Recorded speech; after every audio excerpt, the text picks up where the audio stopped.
Now that you've completed your document and you're ready to go to press, there are a couple of ways to send it out. My preferred way is to create a PDF and send it out, which we'll look at in the next movie. But sometimes the print company actually wants your source files. I actually detest giving people my source files because they usually make mistakes or something goes wrong. When it opens up, it's probably unfair to say they make mistakes. There's just usually problems when you open a file on another computer. So I prefer PDF. But if they do want your file, and it does sometimes happen, here's how to prepare the file for it. Obviously, we would have gone through, we'd check for errors, and although this document has errors, I'm going to go ahead and go through with the process. We'll go to your File menu and we'll choose Package.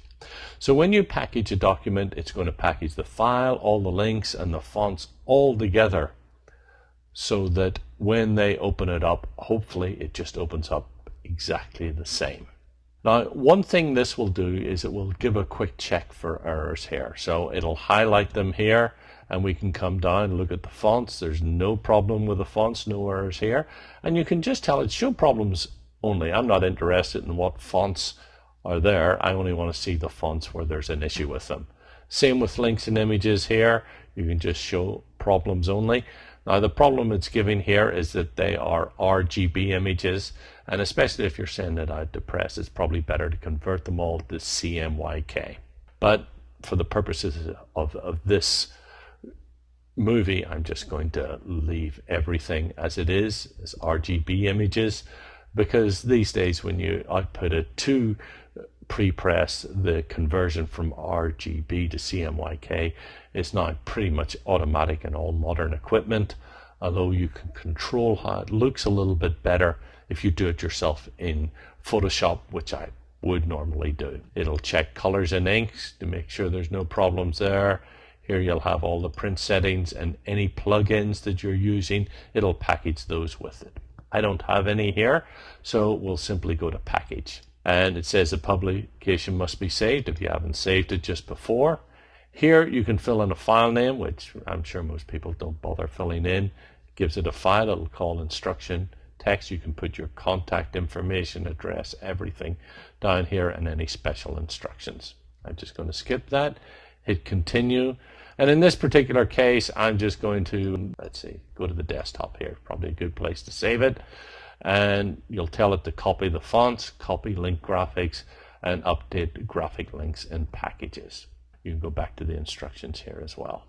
So you'll hit package like this. It'll give you a warning about fonts. You can't illegally use them. And if you don't want to see this warning again, you can check here and click on OK. It packages it and it puts it on your desktop. So let's just minimize this, go to our desktop, and we'll take a look at what happened. Here we have our Peppers menu folder, and inside it we have the InDesign file.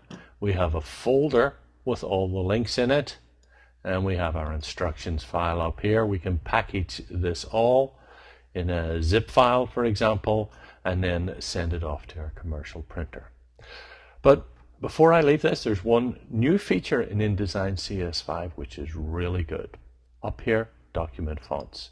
Here it packages these fonts here, and these fonts will now be available in this document, but if somebody tries to use them in a different document, then they're not going to be usable. So when you save an InDesign file and you create a folder beside it called document fonts, if you put all the fonts in there, then you'll be able to open this file up on any computer, and it will load the fonts from this folder so that they can be used in this document.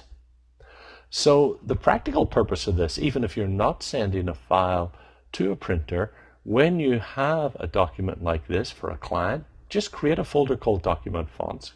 Copy the fonts that you used in this document in here.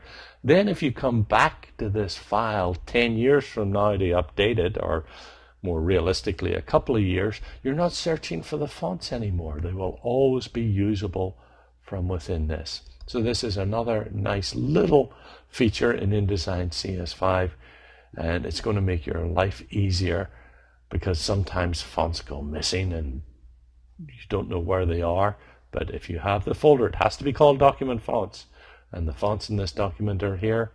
You'll be able to use it no matter what computer you open it on.